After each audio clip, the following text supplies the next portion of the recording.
the U.S. still facing high unemployment and the uncertainty of the fiscal cliff. How are these factors impacting hiring? For more, let's bring in Gary Burnison. He's CEO of Korn, Ferry International. Gary, good to have you here tonight. Good to have you. What's the bottom line? Why aren't CEOs hiring right now? Is it the fiscal cliff? Is it the uncertainty of the election? Well, yeah, for sure. But I mean, I think the question really isn't the fiscal cliff and you're going to go off of it. The real question, are you going to stay away from it?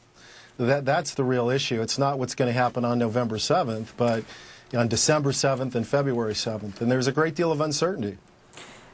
What do you think needs to see happen? When you survey CEOs, what are they telling you?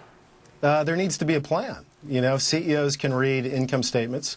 They see that this country, you know, for every $3 spends $4. And that's just not sustainable. There's a several trillion-dollar gap that has to be bridged. And so CEOs want to see that bridge. We've got, you know, it's a just-in-time economy today. And there's this real tug-of-war going on between the just-in-time economy, the uncertainty, and on the other side, borderless CEOs. What does that mean, a borderless CEO? Well, as a CEO, I never think of myself as an American CEO. I just never think that way. And if you look at the levers that you have today as a CEO, you don't have the conspicuous consumer. That is gone. And so then the question is, how do you drive growth? And there's a real fight for growth and relevancy. And you either have to innovate or you have to look to the world's 7 billion population for growth.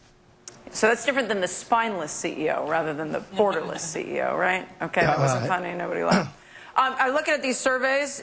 Do you think that CEOs of major international companies that are U.S.-based are working hard to hire American workers? And the vast majority of respondents say no. 73% said no. Who are you asking, and why do you think they think that, and is it accurate? Well, I think it is because, you know, what you're, as a CEO, you're first tasked with growth. And, you know, honestly, it doesn't make any difference if the growth is east of California or west of New York. I mean, what you're trying to do is grow the pie. And in this environment, you know, the left is becoming further left and the right's becoming further right. Self-interest trumps shared interest, and differences overshadow commonalities. And so what we want to see as a CEO is the plan to bridge this deficit that's just not sustainable. No, it's not. Maybe we'll hear something about that tonight, but unlikely. Gary, thanks so much for joining us. We really appreciate it. Thank you. Be sure to tune in for